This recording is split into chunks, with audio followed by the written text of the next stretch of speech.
ನೆಲಮಂಗಲ ಕ್ಷೇತ್ರಕ್ಕೆ ಇವತ್ತು ನಾನು ಇಲ್ಲಿಯ ತಾಲೂಕು ಆಸ್ಪತ್ರೆ ಭೇಟಿ ಕೊಡುವಂಥದ್ದು ಮತ್ತು ಇತರ ಆರೋಗ್ಯ ಏನು ಸೌಕರ್ಯಗಳದನ್ನು ಕೂಡ ಪರಿಶೀಲನೆ ಮಾಡಿ ನಮ್ಮ ಸರ್ಕಾರ ಬಂದ ಮೇಲೆ ನೆಲಮಂಗಲ ಕ್ಷೇತ್ರಕ್ಕೆ ಹೊಸ ಒಂದು ತಾಲೂಕು ಆಸ್ಪತ್ರೆ 100 ಬೆಡ್ ತಾಲೂಕು ಆಸ್ಪತ್ರೆ ನಿರ್ಮಾಣ ಮಾಡೋದು ಕೂಡ ನಾವು ಸ್ಯಾಂಕ್ಷನ್ ಮಾಡಿಕೊಟ್ಟಿದ್ದೀವಿ.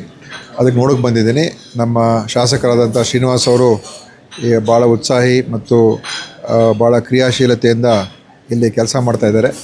ಮತ್ತು ನಾನು ಬಂದಾಗ ಈಗ ಎಲ್ಲರೂ ಕೂಡ ಸೇರಿಸಿ ನಾವು ಹೋಗಬೇಕೆಲ್ಲ ಹೋಗಿ ನೋಡಬೇಕೀಗ. ಅದರಿಂದ ಶ್ರೀನಿವಾಸ್ ಅವರು ಒಂದು ಅಭಿವೃದ್ಧಿ ಪರ ಇರುವಂಥ ಶಾಸಕ. ಆದ್ದರಿಂದ ನಮ್ಮೆಲ್ಲರ ಸಹಕಾರ ಅವ್ರಿಗೆ ಇರ್ತದೆ. ಮತ್ತು ಈ ಕ್ಷೇತ್ರದಲ್ಲಿ ನಮ್ಮ ಆರೋಗ್ಯ ಸೇವೆಗಳನ್ನು ಇನ್ನೂ ಉತ್ತಮ ದರ್ಜೆಗೆ ಏರಿಸುವಂಥದ್ದಕ್ಕೆ ಏನೇನು ಕ್ರಮಗಳು ತೊಗೋಬೇಕೆಲ್ಲ ತೊಗೊಳ್ತೀವಿ. ಇನ್ನೂ ಎಲ್ಲವನ್ನು ನೋಡ್ಕೊಂಡು ನಂತರ ಮತ್ತೆ ನಾನು ಹೇಳ್ತೀನಿ. ಆಸ್ಪತ್ರೆ ಜಾಗಕ್ಕೂ ವಿಸಿಟ್ ಮಾಡ್ತೀರಾ ಸರ್? ನೋಡ್ತೀನಿ. ಈಗ ಅದು ಹಳೆ ತಾಲೂಕು ಆಸ್ಪತ್ರೆಯನ್ನು ನೋಡ್ತೀನಿ. ಹೊಸ ಜಾಗವನ್ನು ನೋಡಿದ್ದಾರೆ ಅಂತ ಅದನ್ನು ಹೇಳಿದ್ದಾರೆ. ನಮ್ಮ ಇಂಜಿನಿಯರ್ಸು, ಚೀಫ್ ಇಂಜಿನಿಯರ್ ಎಲ್ಲ ಬರ್ತಾಯಿದ್ದಾರೆ.